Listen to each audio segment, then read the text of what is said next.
พี่น้องทั้งภาคใต้ถูกภัยพิบัติน้ำท่วม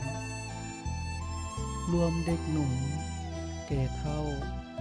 ของคอยคนมาช่วยแท่หนอพวกเจ้าดินฟ้าบ่ปราณี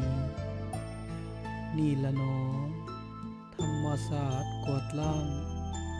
บ่จงแม่นแต่บ่อนอยู่หมู่หมาทั้งงัวควายเป็ดไก่บ่เหลือไว้ทงหน้าใหญ่ให้กว้างกลายเป็นทะเลสาบเพื่อนซานบอนอยู่ซ้นน้ำก็ท่วมหอดหลังคาสงสารดีหัวเคยไต่ไก่ข้ามน้ำพัดถังพังเพเบิ่งเหมือนดังทะเลไหลหลังเป็นแก้งปานใดเดสีเหือดแห้งแจ้งสว่างเสียเถิดภัยพิบัติเกิดแล้วบืนขึ้นเกือบบ่ทันมารดาบิดามานั่งให้สงสารลูกผู้พากันน้ำตาไหลเป็นสายทางทุกทรมานเอาให้บางคนก่อตายสิ้นบ่มีวันหวนกลับทรัพย์สิ่งของมากล้นจมสิ้นบ่มีเหลือ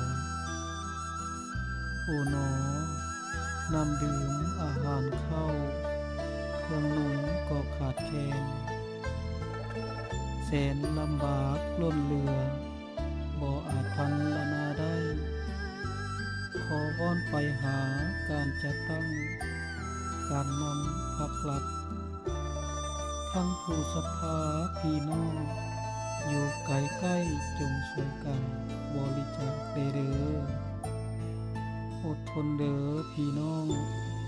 ผู้ถูกอุทกภัยพวกเขากำลังไป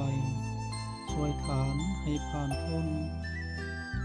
ฐานจงอดทนสู้ท่ามกลางความลำบากหากว่าผ่านพ้นแล้วจงอย่าเกิดขึ้นอีกเทื่อใหม่ฟ้าเอ๋ย